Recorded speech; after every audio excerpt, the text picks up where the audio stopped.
సంకుల సమరములో కర్ణుడు పాంచాలులను చంపగా అర్జునుడు త్రిగర్తులను సంవరించాడు. భీమసేనుడు కౌరవ గజసేనపై విరుచుకుపడ్డాడు. అప్పుడు అపరాహ్న కాలంలో సూర్యుడు ప్రవేశించేటప్పటికీ సాయంకాలం యొక్క చివరి భాగంలో కౌరవ పాండవ సేనలకు మహానాశనం సంభవించింది. ధర్మరాజు వల్ల రథం లేకుండా నేల మీద ఉండిన దుర్యోధనుడు విషంతో కూడిన సర్పంలాగా మహాకోపంతో ఇంకొక రథాన్ని ఎక్కి ఉన్నాడు. అతడు కోపంతో కన్నులు అటు ఇటు తిప్పుతూ సర్వ సైన్యాన్ని చూశాడు. శోభతో వెలుగుతూ సైన్య మధ్యంలో ఉన్న ధర్మరాజును చూశాడు. యుద్ధ భూమిలో ధర్మరాజు ఇంద్రునిలాగా వెలుగుతున్నాడు. ధర్మరాజును చూసి సూతునితో ఇలా అన్నాడు దుర్యోధనుడు, త్వరగా పద పద సారథి, కవచధారి అయి బెల్లగొడుగుతో వెలుగుతున్న ధర్మరాజు ఉన్న చోటికి నా రథాన్ని నడుపు. యుద్ధ భూమిలో దుర్యోధనుడు ఇలాగా ప్రేరేపింపగా సూతుడు ఉత్తమమైన దుర్యోధన రథాన్ని యుధిష్ఠిరుని రథానికి ఎదురుగా తోలాడు. అప్పుడు ధర్మరాజు మదించిన ఏనుగులాగా క్రుద్ధుడై దుర్యోధనుడు ఉన్న చోటికి రథాన్ని తోలు అని తన సారథిని ఆజ్ఞాపించాడు. రథశ్రేష్ఠులు సోదరులు అయిన వారిద్దరు వీరులు తలపడ్డారు. యుద్ధ మదమత్తులు, యుద్ధ దుర్మదులు, మహావీరులు, మహాదానుష్కులైన వారిద్దరూ ఒకరి మీద ఒకరు యుద్ధంలో బాణవర్షం కురిపించుకున్నారు.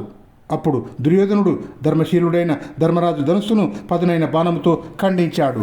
దాంతో ఎంతో కోపగించుకున్న యుధిష్ఠిరుడు ఆ అవమానాన్ని సహించలేదు. విరిగిన ధనస్సును వదిలివేసి ఆ ధర్మరాజు ఇంకొక ధనస్సు తీసుకొని దుర్యోధనుడి ధనస్సును ధ్వజాన్ని ముక్కలు చేశాడు.